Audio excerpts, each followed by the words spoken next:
So hey guys, in this video we are going to learn about gametogenesis. First off, let's understand what the name means. Gamete, it refers to the gamete, and this refers just to the gametes. Gamete, male, female gametes are there, and then there is the genesis. Genesis just means formation, right? And when we say gametogenesis, it is just the gamete formation. So there will be a male gamete formation and there will be a female gamete formation. So, male gamete formation is called microsporogenesis in plants, microsporogenesis in plants, and the female gamete formation in plants is known as megasporogenesis. Right. So, we'll learn about these two. First, let's start off with microsporogenesis.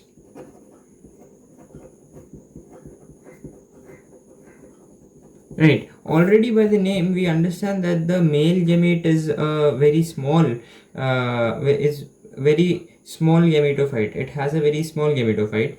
Gametophyte just means a gamete carrier. Something that carries the gamete is called a gametophyte, and the male gametophyte is a pollen grain, as it inside the pollen grain there are the male gametes present. So we already know that from the name itself that the male gamete would be a small one, as the name is microsporogenesis, right? So let's start off with microsporogenesis. To understand that, we need to understand the structure of the male reproductive parts, right? So the male reproductive parts of flower, as we already discussed before, is androecium, right? It's called androecium, and it's just a whorl of stamens, right? So let's understand the structure of a stamen. Okay, stamen basically consists of two parts. One is the anther, which is a bilobed structure, and the other is a thin stalk-like structure called the filament, right? And this is essentially the stamen, and it is attached at the proximal end. The filament is attached at the proximal end to the thalamus or the petal of the flower, and this is the filament. This long slender part is the filament, and this is the anther.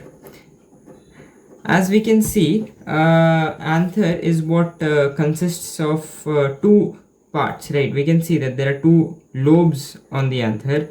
One lobe would be like this and the other would be like this. There are two lobes on the anther, and hence anther is bilobed.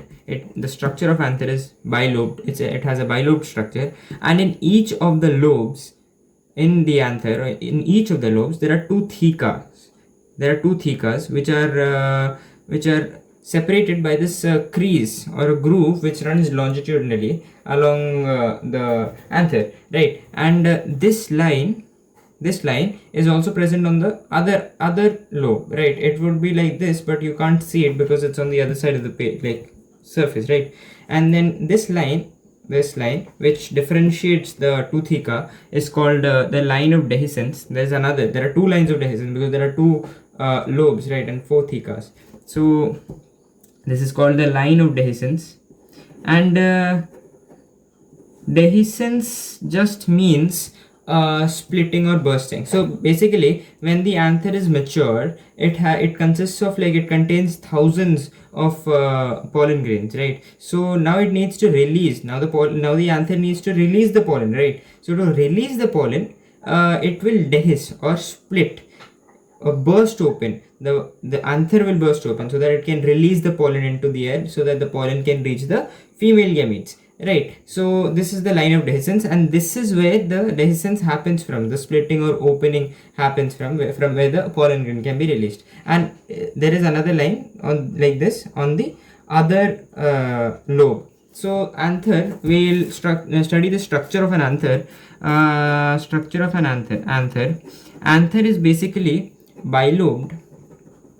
And it has two thecas in each of the lobes, and hence is called dithecous, right? Because it has two theca in each of the lobes, and hence is called dithecous. So anther is a bilobed dithecous structure, right? So the total number of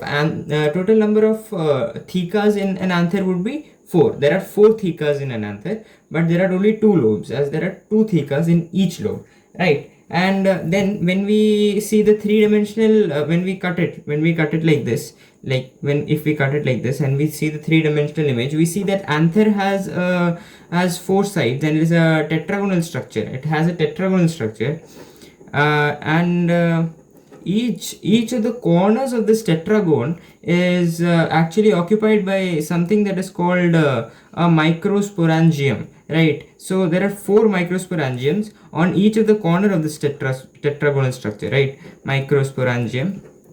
This microsporangium is essentially just a pollen sac, right? When the anther develops, microsporangium just acts as a pollen sac, meaning it contains the pollen, right? That's where the pollen develops, that's where the pollen is dehisced from, and that's where the pollen exists, right?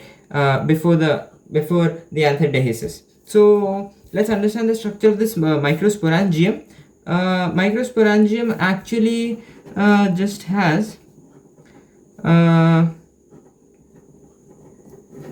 microsporangium has 4 outer layers, covering it, right? The first layer is the epidermis. The outermost layer is the epidermis. Then comes the endothecium, and then comes the middle layers, and then the tapetum, right? These first 3 layers, the outermost third layer, the 3 outer layers, are basically helping in the protection and dehiscence of the young anther, right? And tapetum essentially helps in the nourishment, right? So tapetum basically helps in the nourishment of the developing anther.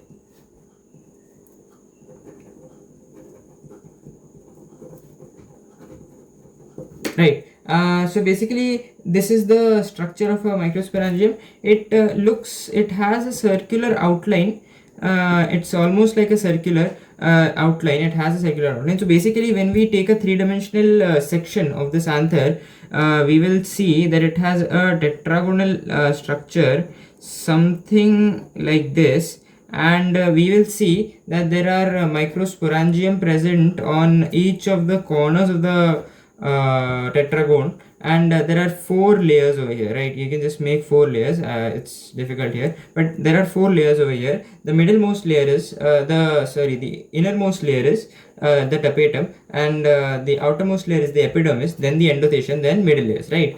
Now tapetum has a few properties which need to be remembered, as it provides nourishment to the developing anther. It must possess a dense cytoplasm, and it also possesses it is also multinucleated.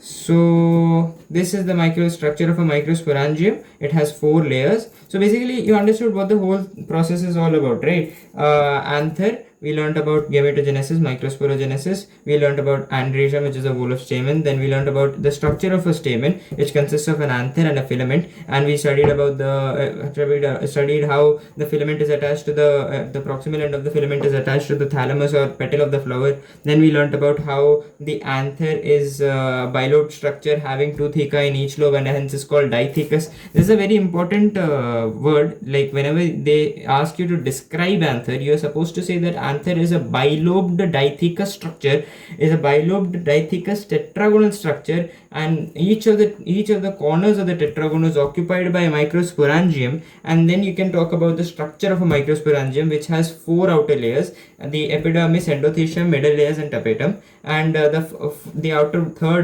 3 outer layers help in the protection and dehiscence of the anther. And we already know what the meaning of dehiscence is. Dehiscence essentially means splitting or bursting. So bursting of a pod, right?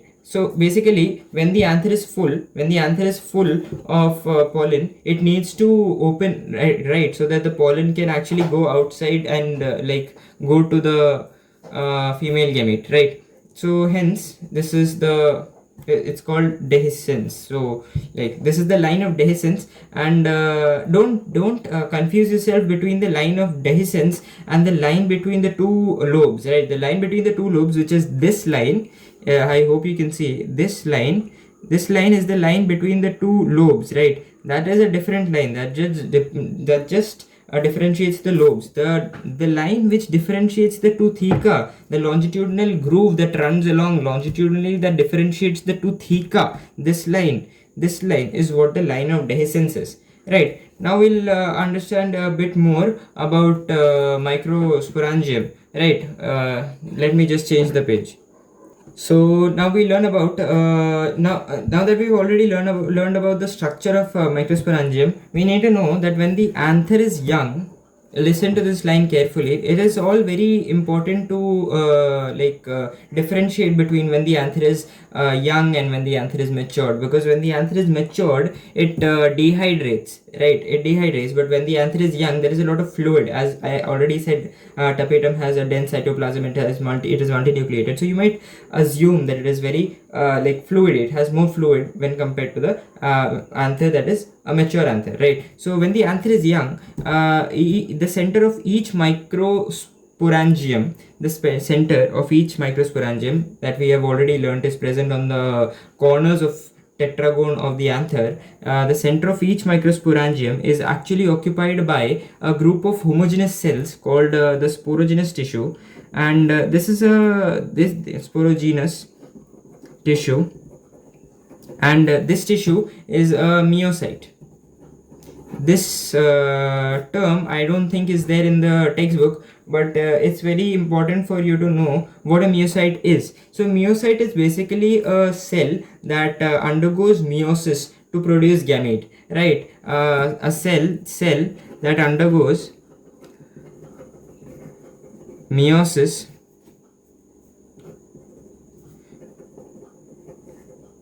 to produce gametes, right? So the sporogenous tissue, each cell of the sporogenous tissue is actually capable of giving rise to pollen, right? Each cell of sporogenous tissue can become a pollen mother cell, right? It can become a pollen mother cell. And what does a mother do? It gives rise to daughter cells, right? And each cell of the sporogenous tissue can give rise to the pollen mother cell, and the pollen mother cell can undergo meiosis, successive meiotic divisions, to form a microspore tetrad. Is something that we call a microspore tetrad. It is present in a group of 4, the microspores. So what do we refer? What is the microspore? What is this microspore? Microspore is essentially pollen, right? This is a microspore. It's essentially pollen. That's what we learned in the beginning. What were we learning? We were learning about microsporogenesis, meaning the formation of the male gamete. So microspore is pollen. And what is this pollen? Pollen is the male gametophyte. Pollen is the male gametophyte, right? So what is the male gametophyte? What is a gametophyte, you may ask? So we've already learned this in this video itself earlier. I've told you that a gametophyte is essentially the carrier of gametes. It carries the gametes inside it. That is what a male gametophyte is. The male gametophyte is pollen, and the female gametosac is something what we call as the embryo sac, right? Both of them are the homologous structures because they act as the same, like the same function. They give the same function, right? And then we learn about microspore tetrad and the process. We need to know the definition. It is very important to know the definition of microsporogenesis. So basically, microsporogenesis is the process of formation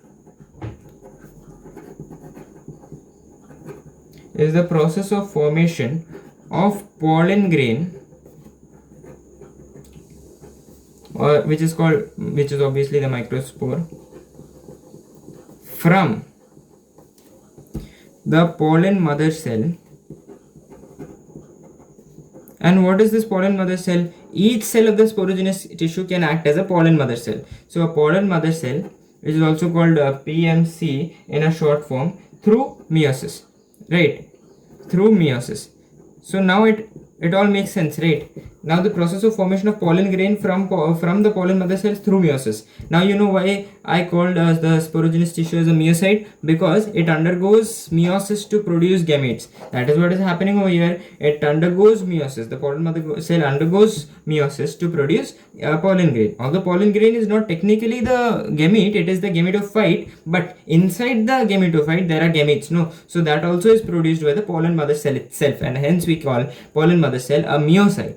Now each cell of the sporogenous tissue, now this is very important to know, okay, like each cell of the sporogenous tissue undergoes meiosis to form one cell gives 4 pollen, right? There are questions that previous year questions that come based on this. They'll just say that if there are 400 pollen grains formed, how many meiocytes are required? They may ask like this, right? So it's very important for you to know that one cell gives 4 pollen. So if there are 400 cells, there may be 100 cells of the sporogenous tissue, right? If there are 400 pollen grain, then that means there will be 100 cells of the sporogenous tissue, as each cell is capable of becoming the pollen mother cell, giving rise to a microspore tetrad. Now this microspore tetrad is when the anther is young, right? When the anther dehydrates and matures,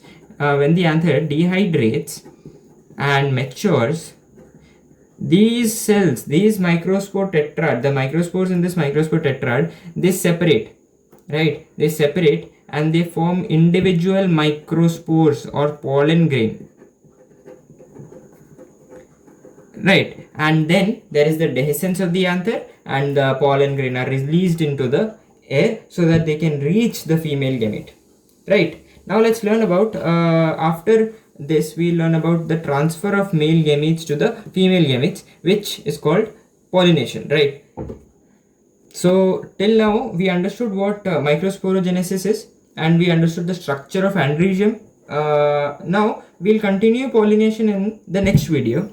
Thank you guys for watching. If you have any doubts, just comment down below. And if you need any particular chapter that needs to be done, just comment that. Any improvement, just comment that. If you like the video, just like it, maybe subscribe. Thank you so much for watching.